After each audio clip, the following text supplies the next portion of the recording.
Hey, everybody, welcome back to Engaging the Phenomenon. And today we are honored to have on our guest, Reed Summers. Reed is the host of the Emergent Podcast, described as decoding non-human intelligence intent, designing solutions, and the human interest. So, welcome on, Reed. Thank you. Great to be here with you. Likewise. And yeah, I'm excited to talk to you because I really appreciate the critical thinking that you bring to the field. I know you have a history in the field, so for people who may be seeing or hearing you for the first time, you know, uh, how did you get involved with UAP, UFOs, non-human intelligence to begin with? Well, for as it is for many of us, it's a long story and it goes way back in time. And so, for those of us who are deeply invested in making a contribution, yourself included, James, I think we've all, had experiences that have instilled in us a sense of responsibility and possibly a calling to do more and to say more than we would otherwise want. And so I'm definitely one of those people. Yeah, I mean, this really goes all the way back to before I was born in my family. My mother and father were very much engaged on the topic, and that's a whole story in and of itself. But I think for myself, I gained early on a very strong intellectual sense that there's more in the cosmos than just us. Also, an instinctual sense that I am part of an ecosystem of life that extends beyond just what we know as human or the animal species present on Earth. And then an intuitive sense that something is actually taking place in the world now that represents a form of contact or engagement with a possible non-human intelligence. So those were all very alive for me. And then lastly, an experiential sense in that I had direct experiences as a child, and my family did for many years, that cemented a strong conviction, an almost total understanding that we are being engaged, that there are multiple forms of life engaging humanity. They have been for some time. It is highly strategic and programmatic, and that we human beings have to get our act together to understand the nature of the engagement and design the rules of engagement so that we wisely and safely navigate this potential interspecies contact event that is taking place. So it's been a long journey for my family. My father was spiritual teacher, highly gifted telepathic individual, and through a number of twists and turns in his life, began to receive a set of communications from what he would describe as NHI, non-human intelligence of a non-physical form, really more of a spiritual presence, guiding and instructing and providing some pretty revolutionary information to him, which he then later taught and published quite extensively. And then in the late 90s, in a way that he was not expecting at all, he was contacted by a group of entities that claimed to be a physical form of non-human intelligence, different than the original source, wanting to convey a series of communiques to him and to others regarding the state of the nature of contact that's taking place, who's in the world, what they're doing, why they're doing it, and the larger exopolitical environment that's propelling that engagement, that's causing those entities to enact this incursion into the world and to engage humanity at a whole species level. So, Marshall Summers, my father, spoke and presented that material for many years. He was keynote. I was actually just reading the proceedings of the 2006 MUFON symposium where Marshall was the keynote speaker, and gave a presentation on the ethics of contact. It's a good piece. And so I grew up in that milieu. I grew up in the halls of the MUFON conferences and other venues of the early nascent kind of research and science oriented inquiry into the phenomenon. I kind of developed my own language of mind as to how to think through it, how to make sense of its enigma and parse its different realities, because I saw a lot of people kind of weave everything together into this grand kind of picture of how it all works, conspiracies included, cover-ups included. And I thought that was a very unhealthy and not mentally disciplined way of analyzing the situation. So logic, caution, reason, responsibility are like big words for me in how I approach the phenomenon. And I became more professionally involved post 2017. Marshall, actually, my father was on a panel with Lou Elizondo, Ralph Blumenthal, and Jeffrey Kripal. And just watching once again Marshall kind of wade through this difficult arena of conveying some of the hard truths of the phenomenon, some of the things that's the message we don't want to hear, kind of activated me. Of course, the hearings in Congress in 2023, David Grush, David Frazier, and Ryan Graves. That was also an activator.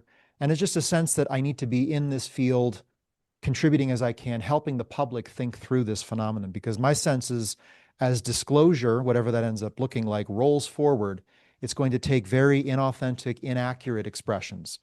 And it could be unintentionally or intentionally deceiving of the population at large. And so how are people on the street level of life going to be able to suddenly turn to face the reality of NHI in the world, active in the world, engaging people in the world, and not overreact emotionally or go into some kind of intellectual denial or a projection of intellect, basically projecting prior beliefs upon what is truly a non-human reality? How are they going to come to accurately perceive it so that we can collectively respond to it in an intelligent way? That's my passion. So that's why I'm doing what I'm doing. Yeah, and I want to bring up this idea of, black and white thinking, and as opposed to, I guess, and I hope doesn't sound black and white, ironically, is like nuanced thinking. It's a, Mhm. either or thinking is not helpful in the sense that reality is more complex than that. Right. And when you bring up ideas like human sovereignty, a lot of times people think like they take offense for the non-human intelligence as like somehow we're, that's like that means that they're not good, so we need human Mhm. sovereignty. I think there's a conflation of of perceptions and paradigms when it comes to things like people who have had positive experiences, myself included in that, where when you first hear like human sovereignty, it's like somehow like, oh, that means that non-human intelligence are negative, and we Mhm. need to stand against them. And I think the conversations is way more nuanced than that. And like why wouldn't we want human sovereignty, right? Even if we Right. like, I don't think in any situation, right? Like let's let's put aside the crash retrieval thing and possible downing of non-human intelligence craft, right? Like not in that sense. But like in no way, shape, or form are we um, victimizing a superior, but potentially superior intelligence, right? There's no way that Right. our ideas of having human sovereignty are victimizing them, right? And sometimes it seems that those Mhm. ideas come up, right? Like so uh Right. People may hear human sovereignty as a defensive mindset right. only, as a reaction to an unsubstantiated claim of aggression. Now, I think there may be an aggressive form of contact taking place. I think there is a hostile element at play. And I think some of the darker aspects of the phenomenon are unfortunately going to turn out to be relatively true to how we understand them today. And I'm thinking mainly of these claims of NHI initiated physical contact, so abductions. So that may be at play, but I see sovereignty as a proactive move. It's a no matter what is here or when it comes now or in the future, we need a framework by which to manage our interface in the human interest according to our commonly held human values. Now, of course, we don't agree on a whole lot as human beings, but we do agree on some things, right? There are commonly held values and commonalities that represent traits of our human species that I think we need to call out. And we need to assert that in the universe. We actually need to assert our existence as a sovereign species on its planet of origin with a right to exist, because we can't assume that anyone coming now or in the future will honor that or will value it the same as we do. In fact, non equivalence of intent is a guarantee, really. I mean, NHI is not going to value what we do in truly equivocal ways. So there will be differences that have to be negotiated. How do you negotiate with another party, right? There are rules, there are restrictions. So where we're at as a society is we're just waking up to this presence that is active in the world. we're looking backwards to see, okay, how has it engaged us? How far back does it go? Um, and we're looking to our present geopolitical context to imagine what would the international governance of its existing presence in the world look like. And this is something I'm very passionate about. I'm working on myself in a number of different projects. This is really the path forward, and I know we'll get there, which is what can we do about this an enigmatic and undisclosing presence that appears to be operating in the world, parallel to a whole secrecy apparatus constructed by governments to keep awareness of this away from the public, probably for some good reasons and for a whole lot of bad reasons. So we can get into that deeper. For sure. And you had mentioned that you had experiences, and this is I actually have not heard your experiences, so I'm really intrigued to hear about them. So where did this begin for you with it experientially? Yeah, well, experientially, I was probably at the age of 6 months old or 1 year old. So I don't have conscious recollection, given that only kicks in at the age of whatever, 4 or 5. But my family has memories that have been shared around the kitchen table of gray entities in our backyard, in some sense, swarming the house. And now this was at a time when my father Marshall was was actually asked to locate himself in a specific place at a specific time to engage in a potential contact event. So this is in 1984, 1985. I was 1 year old again, but the sense of high strangeness, the sense of ill safety, right, permeated the house. I can still feel it as I tell the story today, as I recall the memories that have been shared with me. And that high strangeness, that sense of a pervasive downward pushing force impeding one's engagement on the topic, my father's work on the topic, disturbing kind of the sense of normal family life, as well as what I would call some degree of psionic intrusion or psionic attempts to obstruct, impede, degrade relationships, and so forth.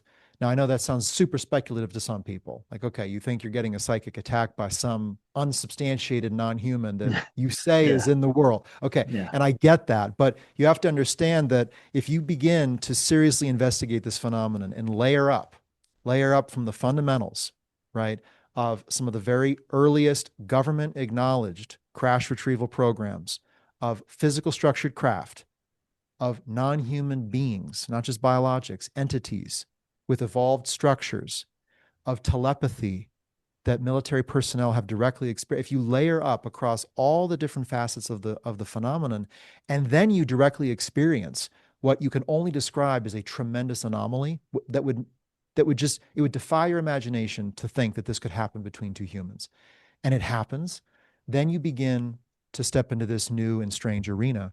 And for those who haven't stepped in or haven't even layered up their level of understanding, it's difficult to imagine some of these things. But um, for me, it's been difficult. It's been a strange world to live in and to walk around.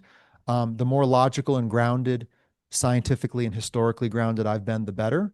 And so, kind of like having that mental map of how to walk through this and maintain your grounding, your sanity, and actually begin to chip away and gain incrementally greater levels of hard, concrete understanding as to what's going on. That's been super constructive. And so I feel for people who have had traumatic experiences way more anomalous or even traumatic than my own. Being physically removed from their home over many years, dozens of times, having marks and anomalous things appear on their body, unplanned pregnancies terminated. I mean, these things have been reported. I've spoken to people who have directly experienced them, and these events have ruined their lives in a number of cases that I can recall. So this is real. There is a real event taking place. You can contest where it exists or where it originates from, but it is having tremendous impact on people's lives who are experiencing it. So I take it with a bunch of sobriety and treat it as such. But it's been illuminating in a sense to be in this from such an early age, to see the evolution of the conversation. I was just recalling because I was trying to reach out to Dr. David Jacobs, the renowned history professor, Temple University, researcher and regression hypnotherapist who worked with so many abductees over so many years, published a number of books on the abduction phenomenon. I spent, gosh, it was like 3, 4 hours with Dr. David Jacobs one-on-one. And I was recalling that was back in 2006. It's like 19 years ago. Wow. Yeah. And even back then, I mean, I was considering this reality of an abduction program, of a set of reproductive interventions being taken place, some kind of genetic alteration of those subjected to those procedures for whatever end we might imagine. I mean, people start talking now about them walking among us. Well, if you have depth on this topic, you understand exactly what might have led up to that. And so we can get into some of that history, but it's been a long walk. So I'll stop there, but it's great to walk through it in the present, see it come out into the public, see it featured on stage in these congressional hearings, one of which is happening Tuesday after next. The next in a series of slow, haltering steps forward that our society is taking as we just come to acknowledge the existence and the presence of these non-human entities and what it has done in our world and to our world. And I would say, the reverse engineering, the crash recovery programs, I think are tip of the iceberg on how deep this presence has penetrated the world, how its technologies have already entered our technological infrastructural reality. And we have yet to understand fully how far they have been deployed, marketed, how they have disturbed global stability and global cooperation. And so there's a lot to unpack. And I feel like we're sitting on an iceberg of revelations. And to air those into the public is going to be just about the hardest thing that we've ever done as a species. I agree. I mean, we're still trying to get people over, to the idea of the reality of non-human intelligence. There's so much confusion based on people's different religious backgrounds, what governments tell their people. Mm-hmm. There's so many components that contribute to our confusion. Right. So how do you,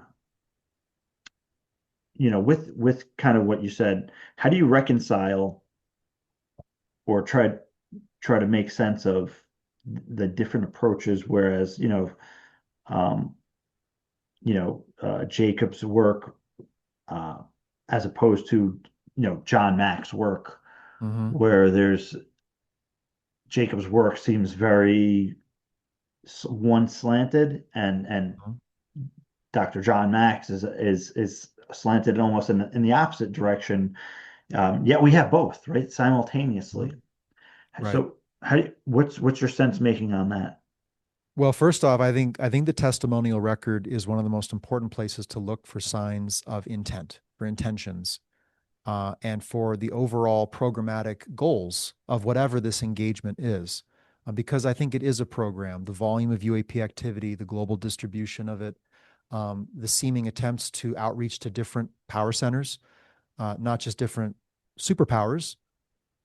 On whose behalf? What I mean is on Yeah. whose program? Human, I would non-human, say, well, both? no, thank you. Yeah, I would say there are signs of a non-human program to engage humanity.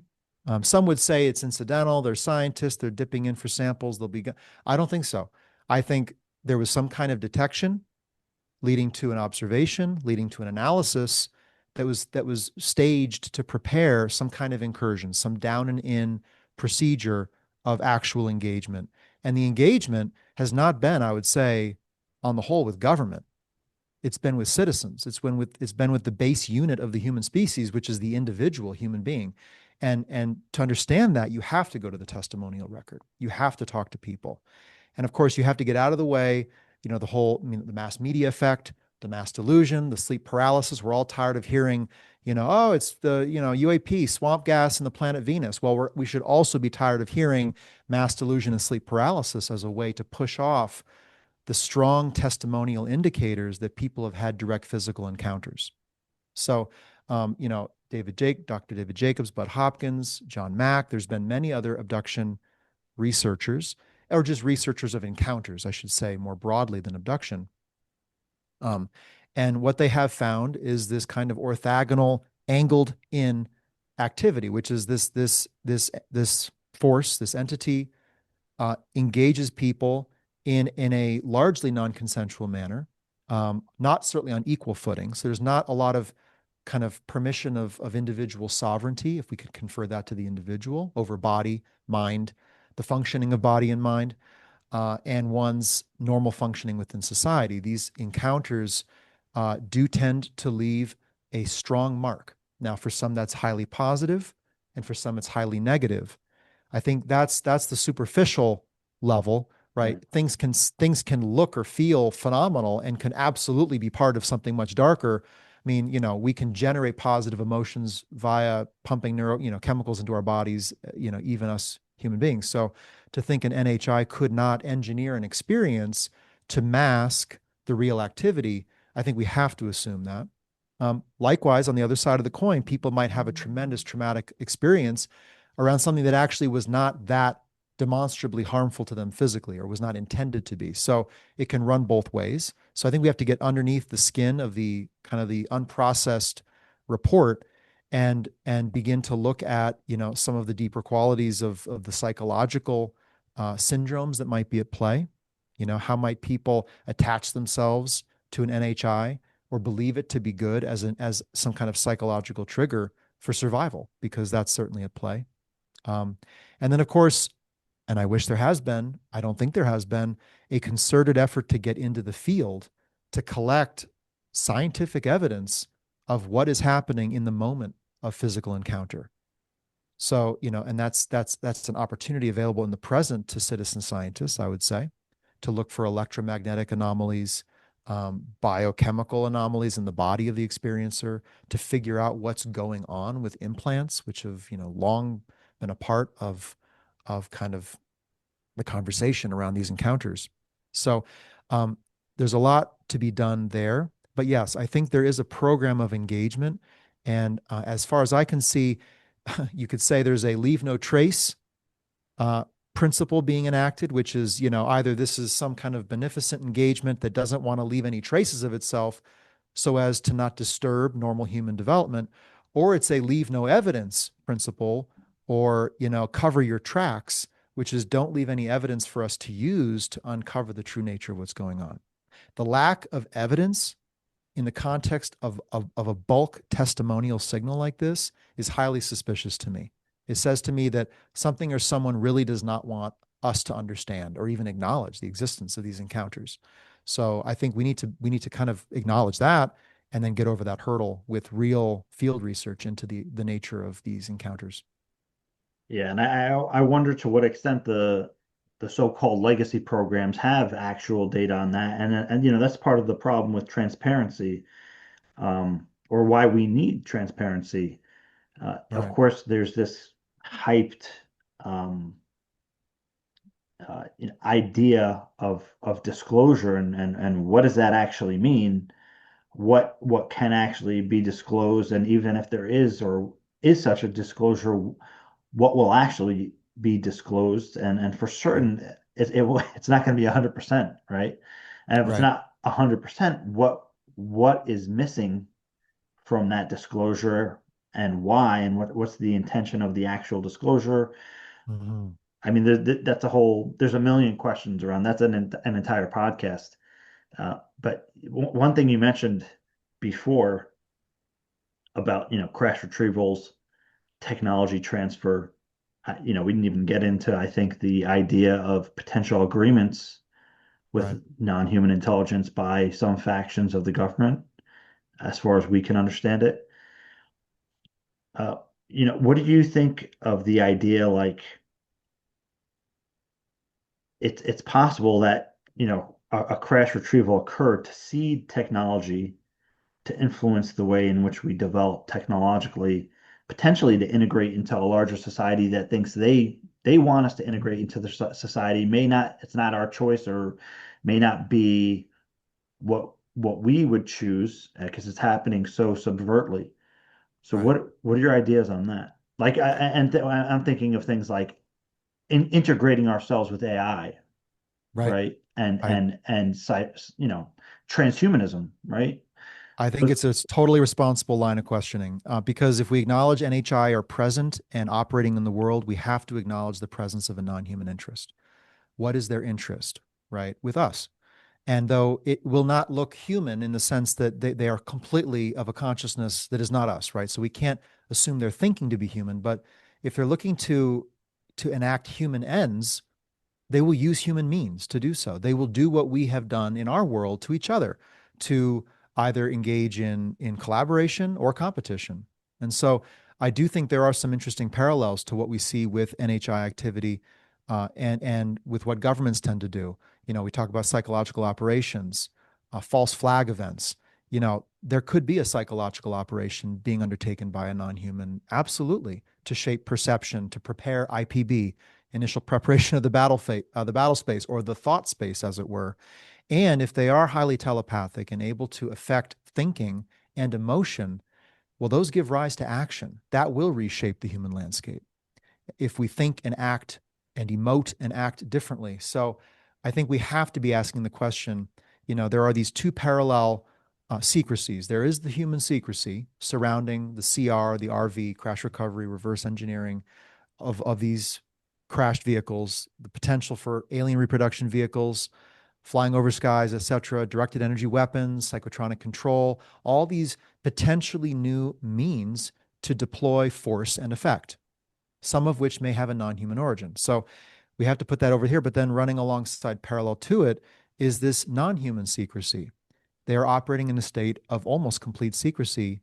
They have not credibly disclosed their purpose. They have not sought, to my knowledge, to engage the existing collaborative bodies that tend to govern such questions, like the United Nations.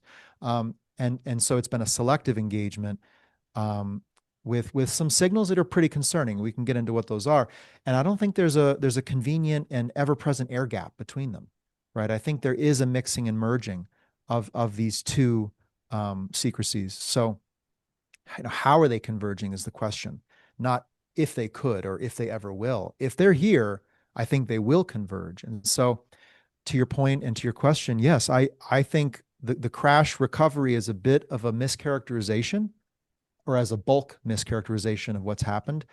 I wouldn't be surprised if there is a technological seeding going on.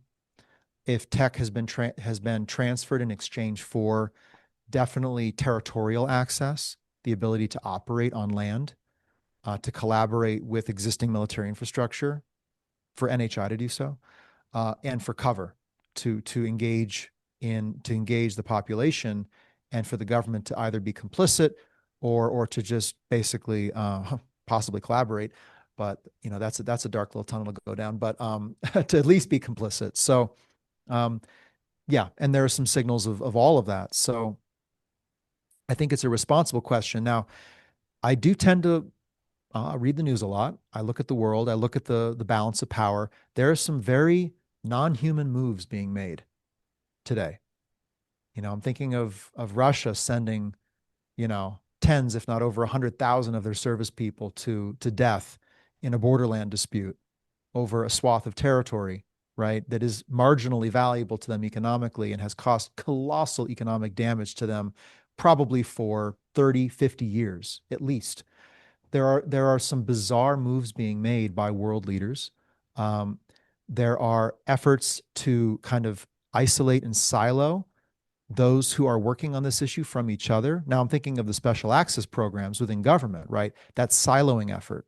Well, if I were a non-human intelligence and I wanted to covertly undertake a program to shift, even slightly, but over a long period, the direction of the human species, I wouldn't want them to know I'm here. I would want them to believe all the events taking place are of human origin, right? Except the really, really good ones, which might be of non-human origin. And the really bad ones, though, would have to be of human origin. There are these narratives at play, this siloing of the issue within society and internationally, which does have the flavor a bit of a divide and conquer strategy, right? Of you selectively engage, you transact technologies in different ways, you give these trinkets from space to different parties, they reverse engineer and weaponize them, and then do you encourage conflict, right? Or do you undermine existing cooperative bodies? And of course, we do see global cooperation probably at its lowest point since the end of the Cold War. And we see armed conflict at its nearly highest point since the end of the Cold War. And I'm not ascribing all of these at all to a non human agenda. I'm just saying that there is a secretive force operating that may be trying to adjust our civilizational direction. Maybe they think it's for our good. But the question is it for our good? And that's where the work we have to do illuminates itself. We have to figure out our human intent. What is it we human beings aspire to as potentially a future interstellar society? We have to come to terms with that, and not just buy into whatever contract is, kind of pushed across the table at us in exchange for claims of free energy and peaceable technology, which in truth, once deployed, is going to profit few and aggravate many and generate tremendous conflict over possession and acquisition and profit. So I think we need to really think through that whole technological argument. Yeah. And I think that's the beginning of a conversation right there, because there's so many angles to go from. Right. But let's say non-human intelligences, you mentioned before physical non-human intelligences, uh, non-physical is the way we would describe them, Right. uh, non-corporeal. Uh, so what do you make of this idea of like positive non-human intelligence? And Mm-hmm. again, I'm using words to try to describe ideas, right? Yeah. And those words are gonna, everybody has their own notions of what that means. So bear with Right. us here, because we're dealing with language that represent more complex ideas than the language can really permit in some sense, because everybody already has baseline assumptions of what we mean when we say those words. So to try to say it in a simplistic way, Mm-hmm. but talk about larger ideas. Yeah. Physical beings, uh, physical non-human intelligence engaging with humanity, uh, so-called non-physical or even spiritual, what we might call spiritual entities engaging with humanity, good intentions, bad intentions. Uh, how do you parse through that? Right.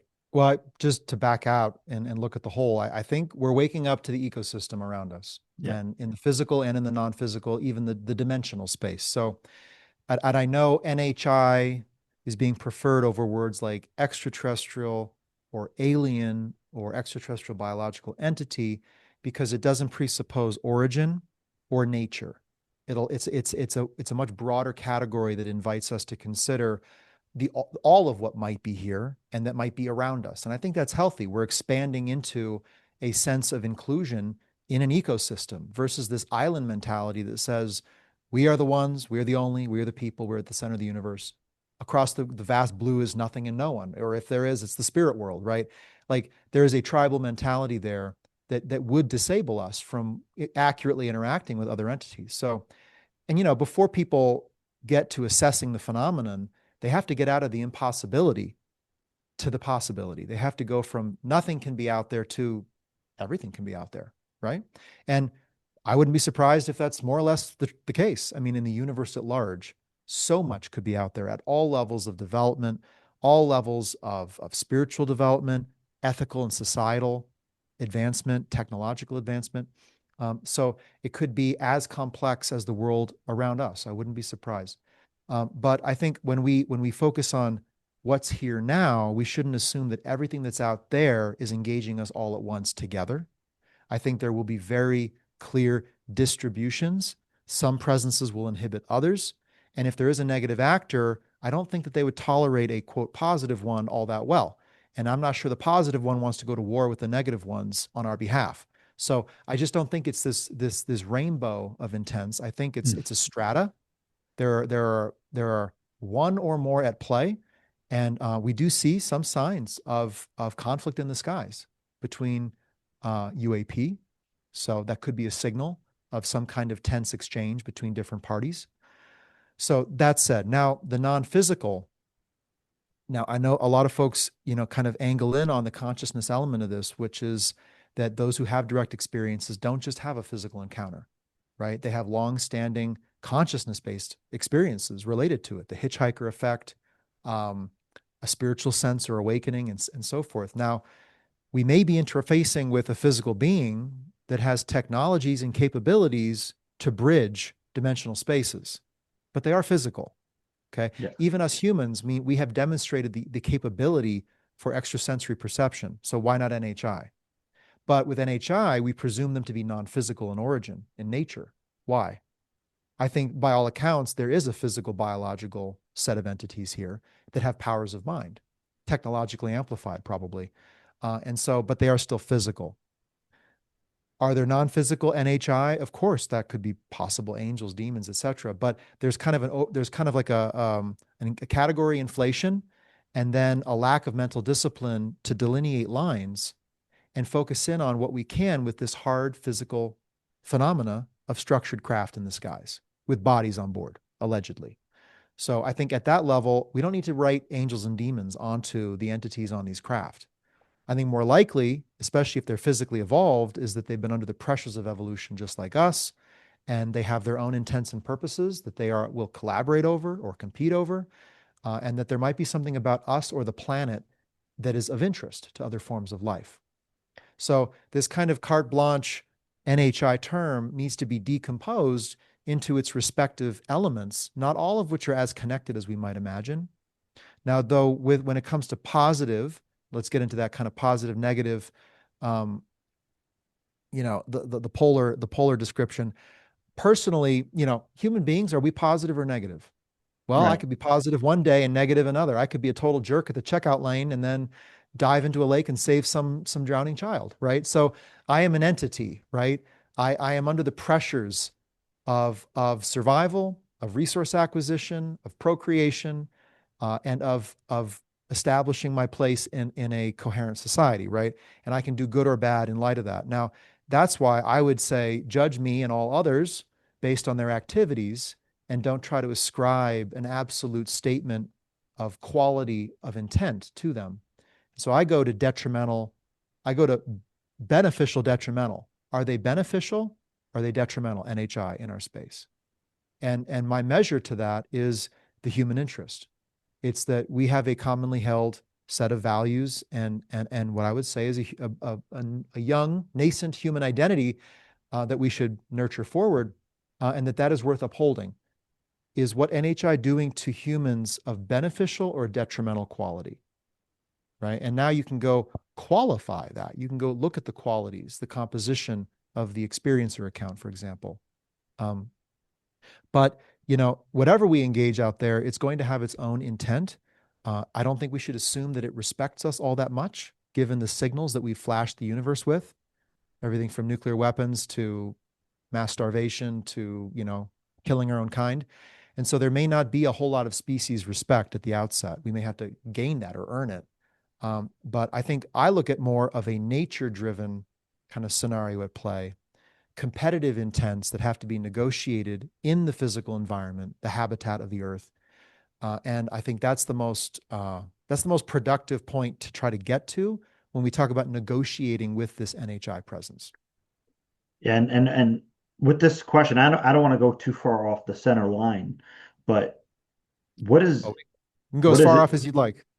in your perspective? What is positive or beneficial contact or engagement with non-human intelligence for us look like?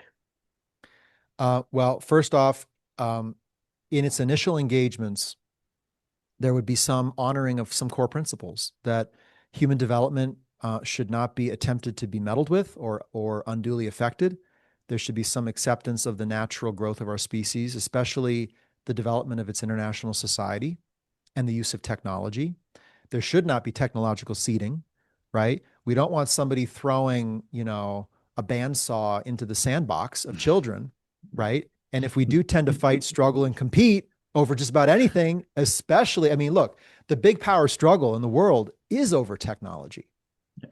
NHI is here, and they are bringing technology into deployment by national security states. If you can't, if that looks like a safe scenario to you, raise your hand, please, and tell me how it is, right? What is the mechanism by which we manage how this profoundly powerful technology is deployed? There was one estimate, I believe, out of OSAP that one Tic Tac UAP had the power potential on board to destroy an entire carrier battle group at sea. That much power to destroy that many ships at sea. So it's like we're talking about tremendous power over matter, over time, the manipulation of time and space. So how this enters the world is of utmost importance. I mean, we're worried about unrestrained AI by what, a handful of tech companies out of Silicon Valley. We should be seriously concerned about another species having our data set and driving automated processes in the world coded to their aims, not ours. That's AI. That's alien intelligence, right? Or Yeah. the alternate intelligence of which AI is just one Yeah. present in the world. So there's tremendous hazard, regardless of intent. They could think they're helping us by bringing us into their interplanetary slave state in which everyone does just the right thing and there's no waste and everyone eats well every day, but everyone is a mindless, automaton. I mean, that could be some kind of, are we entering a hive mind in which the hive feels fully justified in the roles it gives its members? But for us, that would be abhorrent. We have to resolve some of these unknowns, and most importantly, hold close to heart what we humans want as a species and value as an organized society. So yeah, I think the hazard is real. I think positive, negative, angelic, demonic, these kind of pejorative or exclamations of beneficence are totally unnecessary. That I think is the projection of us as a native species, are projecting our existing beliefs and traditions onto the unknown, which of course we look back in human history, that was the undoing of the native societies, at least of North America and South America, right? They were unable to perceive the existence of the visitor and their technologies and ascribe them supernatural powers, and also tried to adopt those technologies themselves. So I think there are some great lessons there in history, and those who don't learn it will be bound to repeat it, as it's often said. So we should pay attention. Yeah, and for people who believe that the phenomenon is completely and totally benign and benevolent, then there's no harm in asking these questions, Right. right? If people truly believe that I mean, again, we say the phenomenon, potentially we're talking about a variety of non-human intelligence in group, but also in nature, right? Right. By the nature of those non-human intelligence being physical, non-physical, some other form of intelligence that we can't even accurately describe. We don't even have Mhm. the word for it, right? Uh, Right. so I we're think we we're will need to we will need to compartmentalize this inquiry, though. And so if we start reading angels and demons onto UAP, tic tacs, and orbs, I think we're bridging too many disparate realities unnecessarily. And so, the first questions in my mind is there an extraterrestrial non-human entity? So right. is it not from Earth? Is it not us? And is it a physical biological entity? That one question alone must be answered. It must be ruled in or ruled out. And we have these claims of biologics, of entities being observed by those in military, firsthand witness positions. So there are some signals that might be at play. And then we need to ask the question, is there a subset of those with a detrimental or hostile intent, at least to our commonly held purposes as human beings? And if so, are they actively enacting that in the human space? Are they engaging people and governments on that basis? Three questions then. So if we can answer those three questions, if those are rule outs, then we have all the time in the world to think this through, to explore, to expand, which I want to do as everyone else does. But if there is an urgent exigency at hand, the global community has to respond to that. And we are hearing rumblings of programs at play, agreements being made, tech transfers being made, populations being accessed for non-consensual engagement. I mean, these are alarming signs. So, if the house is on fire, let's go figure out where the fire is, on what floor, and how far it's spread. before we, start, painting the walls and decorating, the insides. Yeah, and the idea of interdimensional or extra dimensional intelligences and entities has become more popular in recent years. I mean, those ideas have always been there, from you know religions to New Age to new thought to modern day. We've just used different frameworks and words, but I mean, the idea of extraterrestrial intelligence, extraterrestrial biological intelligence visiting us from far out in space somehow. I don't see how that's not a super probable idea. I think that's highly probable. Like Right. that. I mean, if you just extrapolate Yeah. our development in the last 200 years, which is nothing, right? Mhm. Imagine if we had advanced even 1,000 years. We can't even 100 years ago, we couldn't have fathomed the idea of the internet, right? Right. Uh, Imagine we had been competing with other sentient civilizations for those 200 years for whatever, supremacy, for, you know, territory, etc. We would be exponentially greater then, because that competition would drive innovation like never before. So we've been living on this island planet, or at least we think we have been living on an island, um, and competing only with humans. Imagine we were engaging, collaborating, competing with non-humans. So yeah, it would be a hockey stick in our technological development. This whole extraterrestrial hypothesis, it's been kind of a mystifier to me as to why the whole UAP conversation has drifted off of that solid footing into this more speculative footing of that these are entities from interdimensional realities, or that they represent some kind of higher divine plane, some battle of dark and light, etc. In all of the military accounts that you see in the 50s, 60s, and 70s, they're assessing this as extraterrestrial. Now there's this shift to interdimensional. I wonder if this is, again, a little bit of a narrative manipulation, which yeah, makes it less urgent, less of a crisis, less of a threat, less burden on government to do anything about it, right? Because if it's interdimensional, okay, then it's for Oprah and other platforms that deal with, the other side, right? yeah, But if it's an actual visitation event by physical beings with technology, that's a crisis. it's And very if real. government is unable to respond, that's a crisis. And do they want that crisis? Yeah, and people have. I don't want to drop people necessarily, but people have um, accused that narrative spin as intentional Mm-hmm. by prominent UFO researchers. Um, I do think that there is a serious inquiry into those ideas, right? And again, we get back to this idea of overly simplistic black and white thinking, where it could just as easily be uh, extraterrestrial biological entities that that have technologies Right. that interface with dimensionality. 100%. Yeah. I So mean, it doesn't aren't, have aren't to be we, either aren't or. we, aren't Yeah, we already almost there ourselves? yeah, right. It's Quantum like, entanglement, yeah, we're almost at the point of being able to do so ourselves. Were we helped to get there? That's a question, because they're already there potentially. So, you know, on the last episode of my podcast, Emergent, I had a very, very smart fellow, Matthew Shadagas, physicist, University of Albany, UAPX, on to talk about this. And, he's an expert in this topic of dimensionality. And his strong assertion was we have discovered exactly no extra dimensions. And yet we are so bold as to imagine that that's where they come from, and that we will discover those dimensions on an appropriate time scale to respond to their presence on Earth, right? When there's real physical events taking place.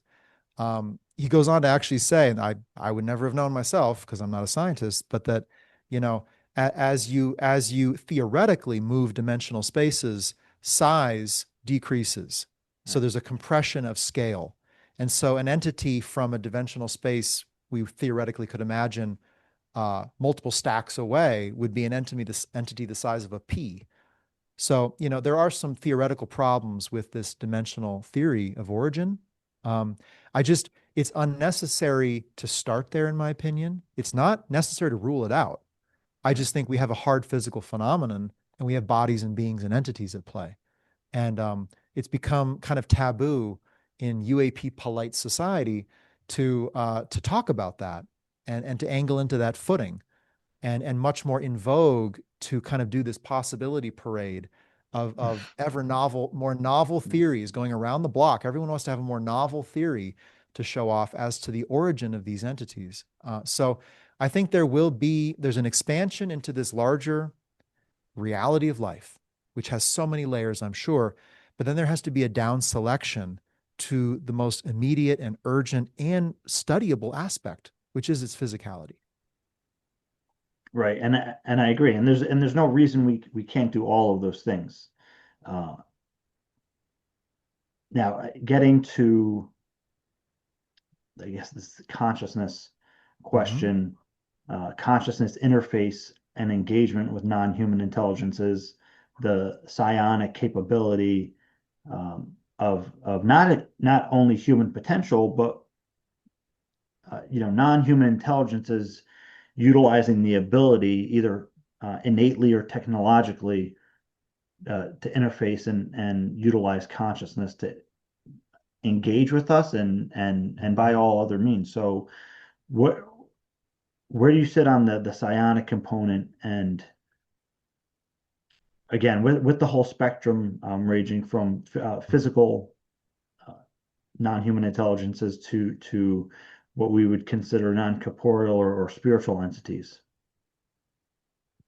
Well, I think the work of some, for example, the Skywatcher organization is fascinating. The use of neuromeditative techniques to generate at least a signal, if not an exchange of information with UAP craft, as it's been claimed. It's not a large stretch of imagination to think that you can't influence or be influenced by another physical non-human entity when you can by another human entity. We influence each other eyes closed all the time, right, at a felt level. And I wouldn't be surprised if the mere presence of NHI on the Earth, in the Earth planetary system, is having an effect that people can feel. Some kind of anomalous disturbance, you could say disturbance in the force. There is another mind present. And so, people can look to their own experience of walking into the room with someone who had either had a highly aggressive intent toward them, or somebody who was deceptive or lying, or somebody who was highly attracted to them, and so on and so forth. Life forms influence each other in these subtle ways, triggering each other's subtle reflexes neurochemically, biologically. So to think that non-humans couldn't do so with us, I think that's quite plausible. If you look at the testimonial record among experiencers, there is often a telepathic engagement, an exchange of information. If you look at those who engage in direct human initiated contact, CE5, right, who actually put out the signal, the willingness to engage, they, predominantly describe a response. So I think we are beginning to tap into some kind of psychic environment where there are forces at play that their origin may not be easy to detect. There might for sure be non-physical entities that operate in that space as well. I think it's all the more reason for caution because we don't know, we can't verify the entity that is engaging us unless we go through a long process of vetting the communication, of anchoring into some strong principles around inner sovereignty, free will, validating a healthy psychological relationship with a non physical as we do with a physical. So there's going to be some kind of process there. And anyone who wants to enter into communication with NHI would strongly encourage them, as I know my father Marshall would, to very carefully walk forward in that engagement. Stay very strong in your own sovereign footing, in your own noetic footing. We talk about psionics, this psychic ability to project force, to resist force, and to enter this interplay. Well, there might also be a noetic set of abilities, psionics and noetics. No one's talking about noetics. Well, I like to use that word, noetics, because it speaks to not a power of gray matter acting upon a psychic space, but the power of a spiritual, non-materialized presence within us, potentially acting upon a psychic space.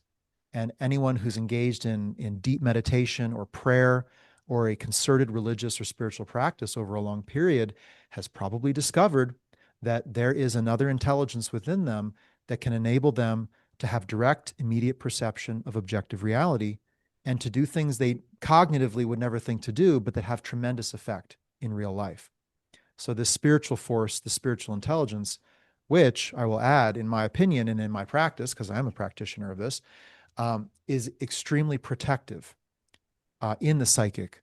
So, to engage in a spiritual practice, to submerge your consciousness beneath the levels of your physical and psychic self, who I might call me, to a higher unified field of mind, you might find tremendous protection of body and mind having done that, having submerged beneath that level.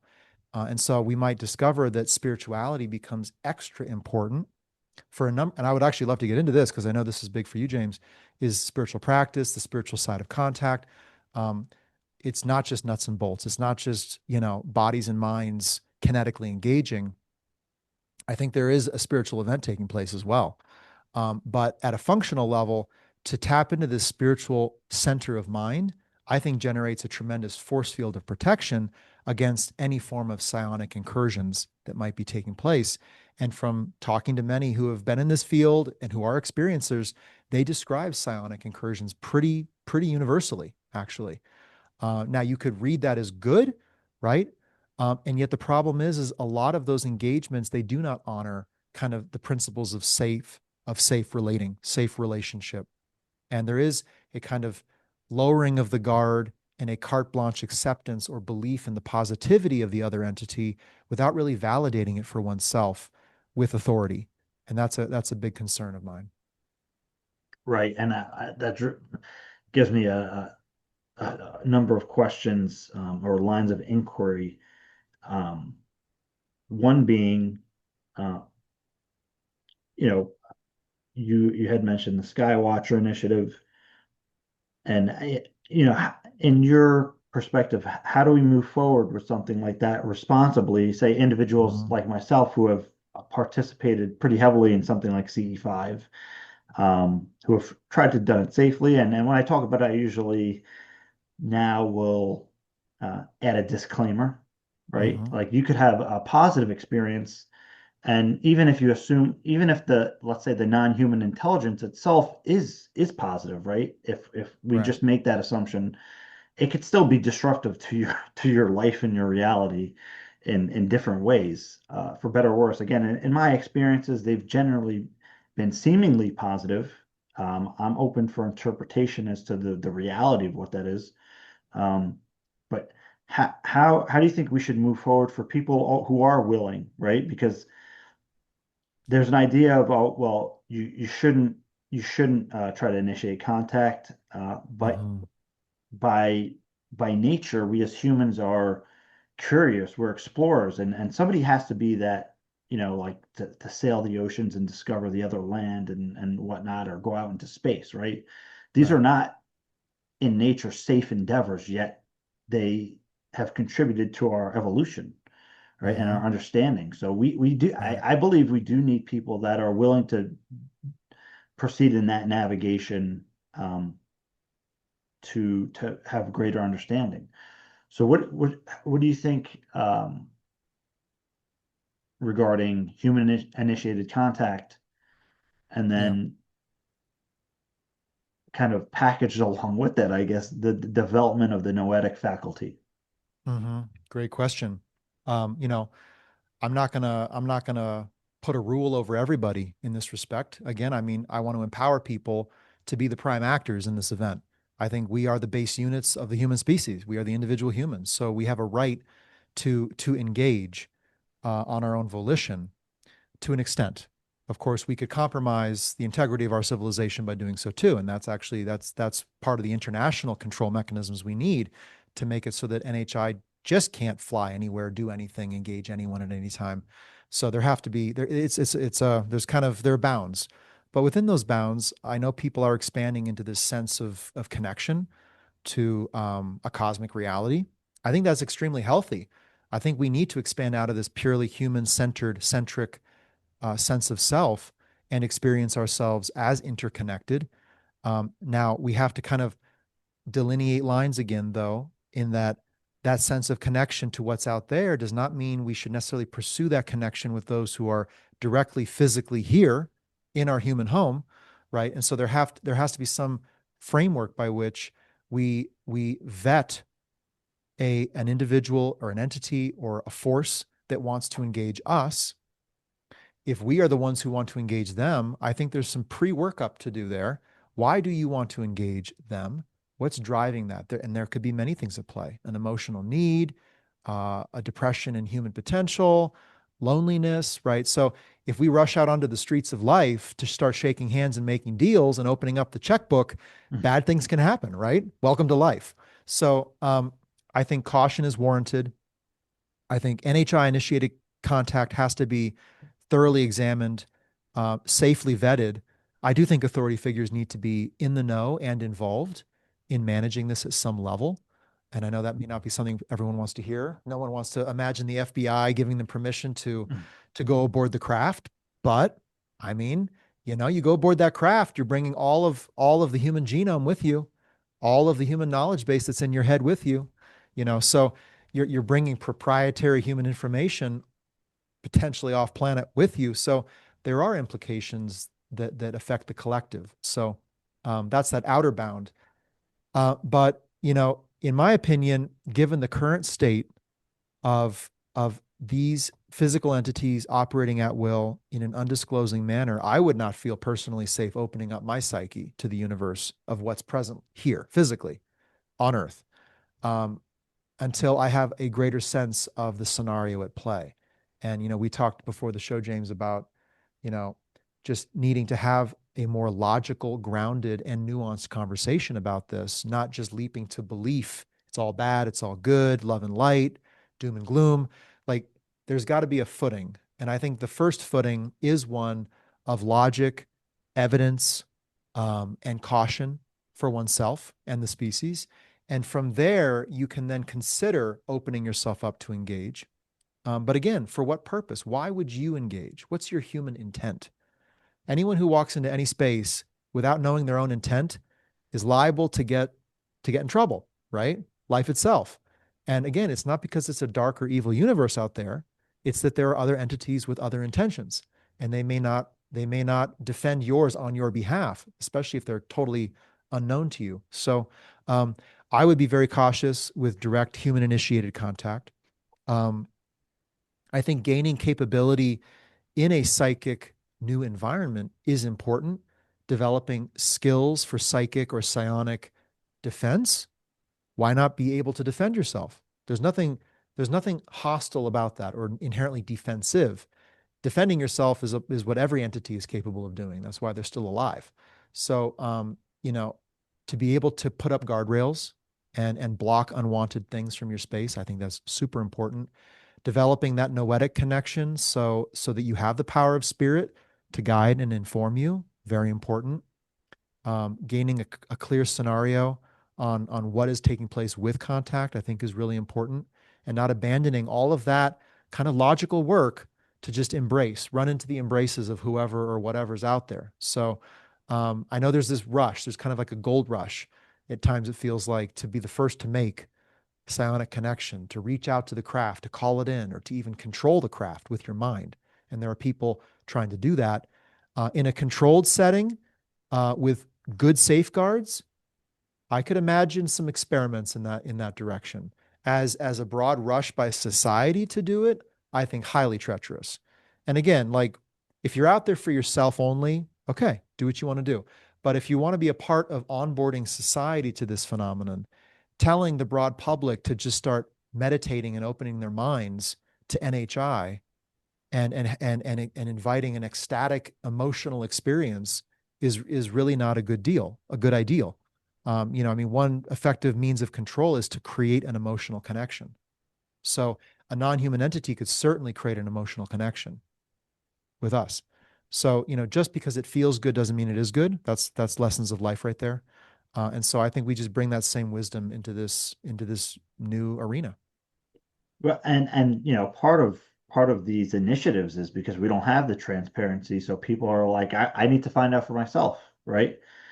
You see a lot in that direction where people say, well, the governments aren't doing it, they're not telling us the truth, so we have to do it basically. Mhm. And again, that's we always come back to this kind of idea of the lack of transparency. Right. And if that is the case, right, and everything that you outlined, um, let's say that's absolutely how it is. Well, that's all taking effect because of negligence of governments from disclosing this reality. So in part that is and if I can say the fault and the Hmm. negligence of our institutions failing to disclose some of these realities to us, and they're creating an environment where people are just gonna go rogue. Yeah, I think it's probably more complex than even that. Right. I think Yeah. government is absolutely playing their part in that. I think there are real reasons why they have been unable to disclose in their estimation. I'm not saying they're right in that estimation, but there are some hard aspects to the phenomenon that it's just incredibly difficult to tell the public that children and vulnerable individuals have been abducted for over 70 years. It's almost impossible to describe, and the government has been complicit or made even deals to enable it. It's almost impossible to disclose that, right?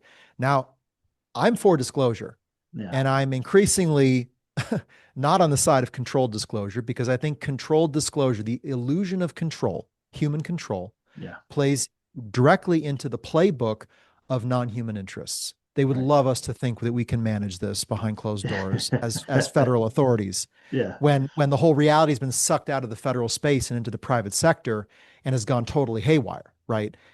So the illusion of control in the context of disclosure is high risk. So there are real reasons why disclosure hasn't happened. And I know that is fueling speculation, a rush to engage, to leap, kind of like, leap the wall and get out of West Berlin. So it feels sometimes. And so, but that's not necessarily the right impulse for our interest. Like, do you really want to be the first to make a psionic lock with an entity 1,000 times more powerful than you that would love to use you for some end? And it may think it's doing you well. But it doesn't regard you as an equal life form, right? It doesn't honor your sovereignty. It doesn't permit you to decide how this relationship forms. It just forms it. It glues itself to you. And there are people who find themselves glued psychically to this phenomenon, or so they say. And maybe in a state of overwhelm, they say it's a good thing because what else can they say? It's happened. And you do see people taking a very kind of anti-human bias, very pro ET, very kind of like Team Alien, and it's very alarming. It's like why that sudden swing? That says to me there's an abandonment of one's own human place and a rush to engage in ways that are not good for them. So I know the government is playing a part in kind of governments, I should say, because it's not just one, Right. in setting the stage for this chaotic field of play. Um, but if we want to be empowered, we have to learn to wield power. Like if you want to acknowledge your psionic ability, you better learn to wield it responsibly for yourself. And so that's the double-edged sword. But I think government. Well, there are some signs that government is moving in the direction of transparency. I know we have a new set of congressional hearings in a week and a half. There are more whistleblowers coming out. I'm not sure how you and your audience feel about all that. But there does seem to be some prerogative on behalf of human authority to get at least some of this out. Um, I think it's going to be messier than we want to believe and less controllable than government thinks it can be. And it'll be interesting to see that role. Yeah, absolutely. And then the idea of um, human initiated contact or psionic development or even noetic development, I think in each regard it should always be about human empowerment, right? Yeah. And there's no scenario in which, and this idea that humans should abandon their humanity and integrate into these superior ET or non-human intelligence societies, or I don't, I mean, that doesn't make any sense for us as a people, right? Right. Like humans are always, in a sense, I mean, like we're human, right? So that that's within our interest, Right. to stay together, right? And we should make this something that brings us closer together as a people rather than factionalizing and we're Mhm. for non-human intelligence and not humans because they're corrupt, or that ideology I don't think helps anybody, right? Right. Right. So it should Yeah. be something that I think brings us together as a people, um, and is empowering. But this idea of, I love that principle. Honestly, I think if you can hold that as you step into this new arena, you can cautiously engage yeah. and you can look for kind of signs of unhealthy dynamics taking shape and you can then pull back. But if you can't pull back, if you can't elect how and when to engage, that's an alarming sign. So I think, again, just as I do the big step back on this, I see this phenomenal mysterious process of us as a species coming to acknowledge the existence of reality in a much larger dimension within this dimension physically, and processing its existence, its presence, and figuring out how to engage. And it's going to be long and messy, but I mean, if you're committed to that human cause as I am, you can stick through and kind of start to identify, what is the firm footing upon which we can begin to take the next step and the next step. Rushing to join them and the Galactic Federation or the Pleiadian Council of Light, I don't advise that, right? That's a bridge too far. You don't Yeah. know enough Yeah. to make that agreement even on your own behalf, let alone no one else is going to follow you, by the way. It's not a policy that has any viability for the bulk humanity out there. If you want to find a policy that has viability for a united human response, you land on this footing of human sovereignty, territorial, genetic, individual, sociocultural, right? We have to have some bounds in which to develop organically as a species, to articulate our values, and to assert some spatial existence necessary for survival and replication. We also have to have controls over exotechnology. We have to have controls over who makes agreements and on behalf of how much of humanity. And there has to be some mandated controls over how NHI positions itself physically on the Earth, on its moon, in the solar system. Grand, right? But those are the lines of attack, in my belief, to get humanity to a solid starting point in this interface. Right. And as somebody who's had positive contact, none of that is unreasonable, Yeah, right? If we're just being real about it. Why? I mean, why, if it, if you think it is, why, right? I mean, right. it's like, imagine, like you have your family, you have your kids. Those are your priorities, right? The human family is our priority, for better Exactly. or worse, right? Yeah, Nobody is going to have more empathy and care for us than each other. It's right. just not, right? I We mean, that's the first commitment right there. If Yeah. that's in place, then we can march forward. Um, so yeah, kudos to that, Yeah, I James. mean we have our own best interest. That's it, right? No one else naturally could, Right. in a sense. And again, I do think that there are probably positive entities out there. Again, simplistic language. Um, there may be some entities that are kind of overseeing us. Again, for better or worse, we don't know. Um, but I Yeah. don't I do think that there's probably positive entities and there are probably other intelligences that at best are indifferent, and they may be thinking they're doing what's best for us, but it doesn't really align with our own natural development and like Hmm. sense or level of being, Right. and we should have a say in that. We And absolutely should. if somebody's Sure. trying to override our saying that, that's just not good. Yeah. Um, I we're getting towards the end here because I don't want to take up too much of your time, but I do want to bring up one more idea, Hmm. and that is what do we do with trying to word this in the right way?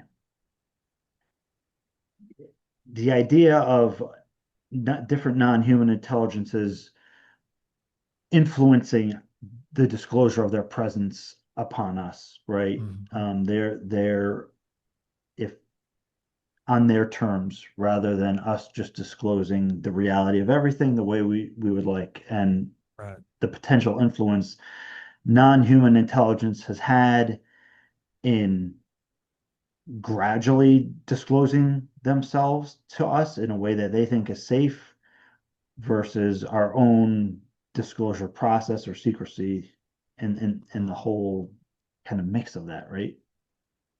So is your kind of question of how NHI might be or have been disclosing themselves over time? What is their part in the disclosure picture? That coupled with their potential um, blocking of disclosure. Right, right.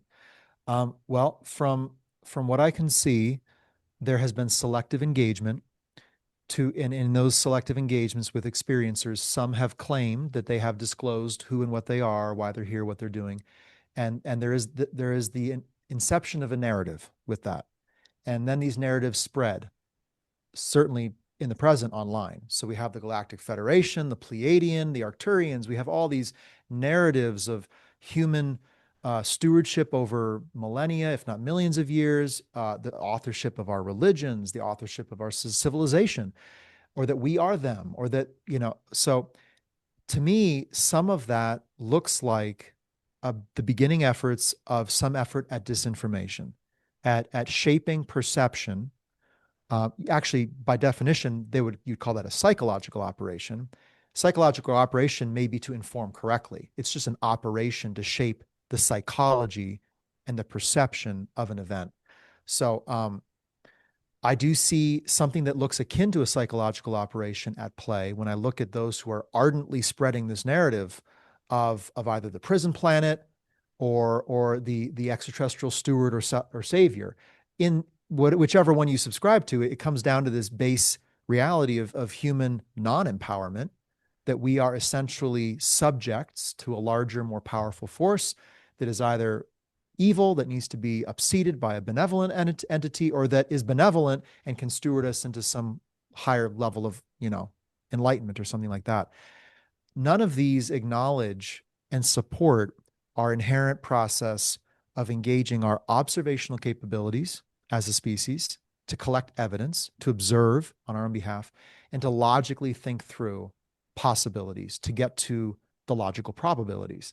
They're kind of like leaps and bounds, attempts to again make this bond, this powerful emotional connection that turns us into believers and apologists for something versus grounded thinkers.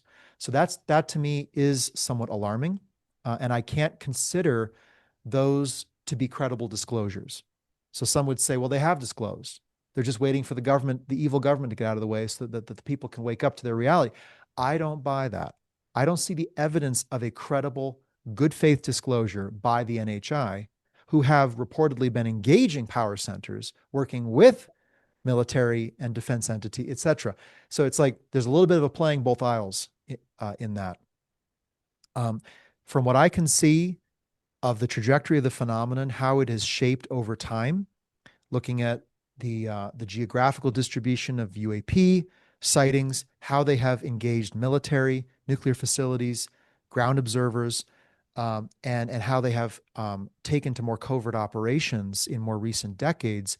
I don't see a set of entities that is pursuing a good faith disclosure that is uniting, that unites.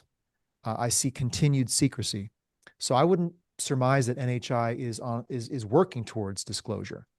And in fact, those who are working towards disclosure, having talked to a good many of them, there is an alarm as to the nature of this force, what it has done, and what it is doing. And so there is some sense of the darker side, the uncomfortable truth, the NHI babysitter, the NHI overlord. You hear all of these things said by some of the leading names in the field of UFO disclosure. I think there's a reason why they're saying that. There's a signaling, which is get ready, folks.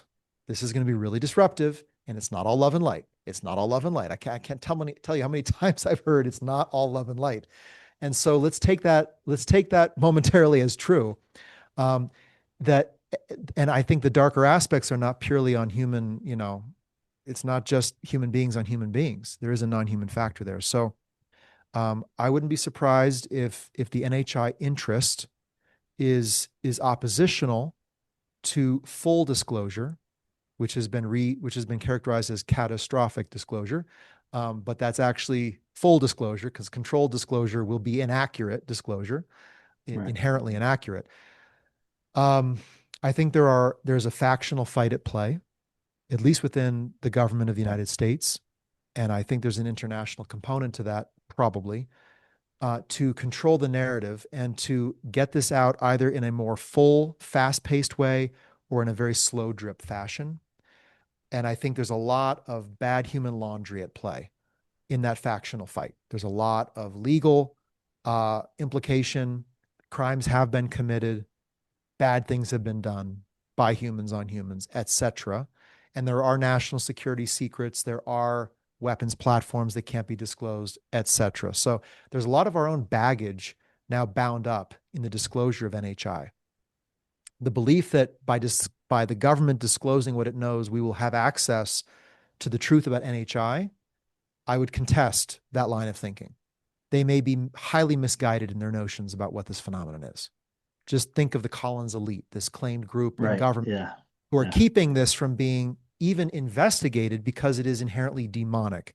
And to focus on it is invitational to a demonic presence, right? Yeah. Now, where did that thinking come from? If NHI wants to not leave no trace, but cover its tracks, to call themselves demons to those who have formerly worked with them to inhibit further inquiry, that's a pretty good way to keep the next generation from trying to figure out what you are, is to perpetuate this belief that you're demons.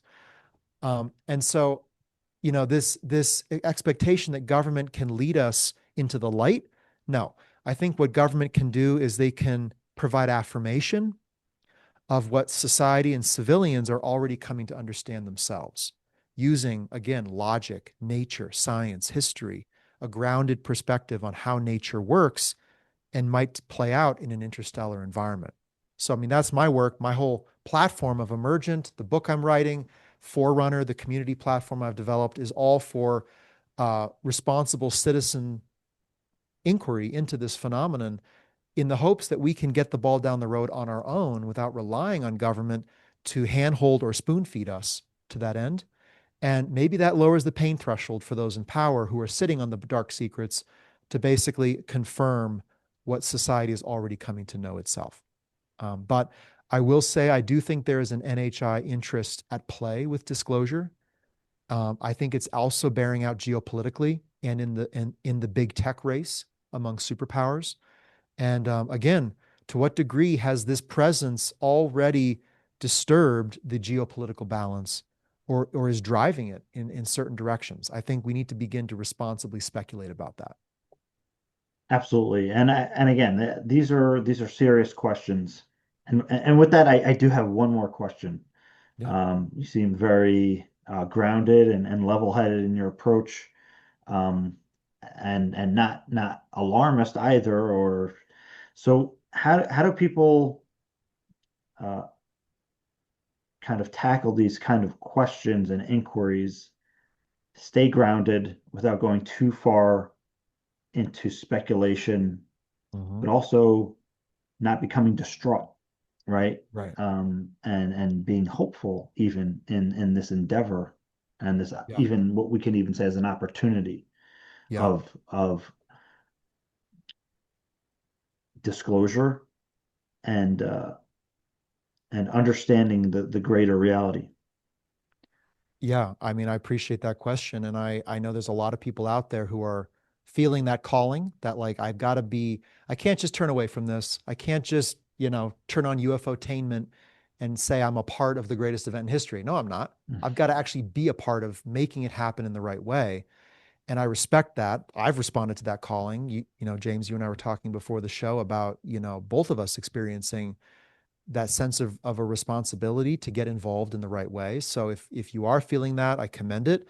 I think, step out of the algorithm, get off the social, follow credible organizations and researchers, be data driven, but be bigger than the data itself, because the flow of data available to us is being heavily controlled. Let's just say that. And that's no conspiracy to say. Like, what we have access to build a credible picture based on evidence is limited and will inherently be crippled if we don't engage other faculties.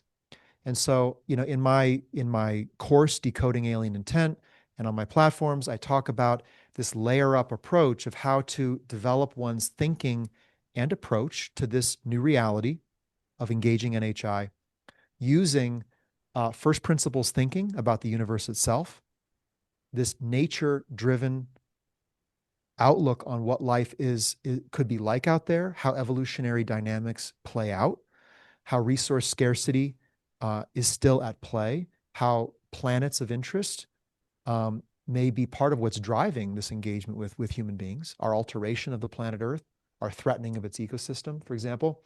So there's a layer up approach to kind of like, how do we get the ball from the first yard line to score a touchdown on this issue, right? As citizens. Well, we got to get off the first yard line. Got to get to the 20. From the 20, you can actually start throwing. You don't have to just run the ball. And so we have to get to the point where we can start throwing the ball. And so first principles thinking, I think, is really what gets us to the 20-yard line. To get to the 40-yard line is using kind of the historical contextual approach to analyzing the phenomenon. So place it in context. It's not an ever-present phenomenon that's been doing the same thing every year for a million years. There is most certainly a very clear line, a pattern that is changing over time in terms of how UAP appear and how they engage. So that's the next line of thinking, is to look at the context. In my opinion, what we're facing is certainly a unique 20th century iteration of what is probably a long-standing contact event. But I don't think there's cause to believe that those who were engaging in ancient times are necessarily those who are here now, or who have been managing humanity ever since. We just do not have the signals to suggest that. And thinking that way puts tremendous amount of power in the hands of non-humans and wipes away the power from our own hands, right? If we are simply subjects in a larger galactic, stage of play. So there's these layered thinking, lines of thinking that can get us down the field. For those who want to go all the way, score that touchdown, I think there is actual citizen science that can be done in the field to uncover key variables of the phenomenon. And that's what I'm passionate about advancing. And if you're interested in that, shoot me an email and I'll cue you into what's going on as I'm able. But there are efforts to get out into the field to substantiate the characteristic profile of what people report as an abduction. We have to take abduction research into its next iteration. And there's far too few people engaged on that issue.